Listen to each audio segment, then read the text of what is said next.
What is up, YouTube? So today I'll be reviewing my pair of Sennheiser HD 558 headphones that I've had for just over 2 months now. I told you all I'd review them after about a month's time, but I felt at that time that I didn't fully burn them in and that I still didn't listen to them long enough to give an accurate review. Now that I've had them for longer, I feel I have a better grasp of them and how they sound. To start things off, I'll first let you know that I'm not a professional audiophile by any means. I do not work in a studio and I'm not a sound engineer. That being said, I will give you an honest opinion of what I thought of them as a tech enthusiast. I do have numerous other headphones such as Sony XB500s, Beats by Dre Tours, and Klipsch S4Is that I can use as a basis of comparison. I also have additioned the audio-technica M50s and 8700s, as well as the Beats Studios and Pros. We'll start off with the cons of the headphones and end with the pros. Overall, I really like these headphones, so the cons will be a much smaller list. The first con is the materials, and the 558's entire frame and casing are made of all plastic, and the previous generation 555s did have some problems with the connecting piece on the size adjustment cracking. But it has been said on forums that Sennheiser strengthened that section, and so far no reports of cracking have been seen on the new 558s. Nonetheless, I would have preferred at least some heavily stressed areas to be metal. I have only one other con, and this is more subjective opinion and only applies to some people, mainly just bass heads. The 558s are audiophile grade, so it caters mostly to sound monitoring and hi-fi music, so basically studio work and listening to music from a high-end source. Because of this, they produce a natural, balanced, and even sound, without any excessive highs or lows. This can be a problem for either bass heads or those who gauge the amount of bass as a measurement of sound quality.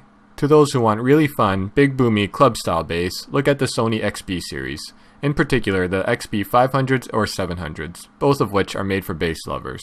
With that being said, those are the only two cons I've found with these headphones, and the first pro relates to what I just talked about with their sound. The 558s don't have enormously titanic levels of bass, but many people find bass-focused headphones to be overpowering and fatiguing on the ears, and a lot of times it tends to wash out either the highs or the mids.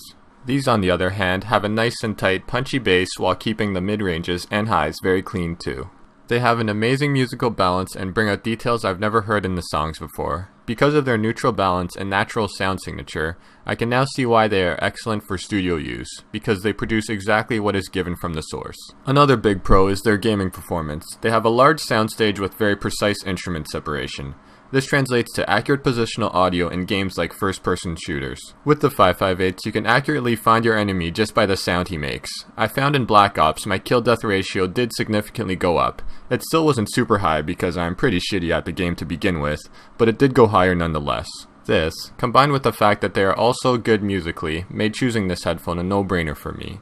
Most dedicated gaming headsets have very poor bass performance and sound extremely mediocre with music.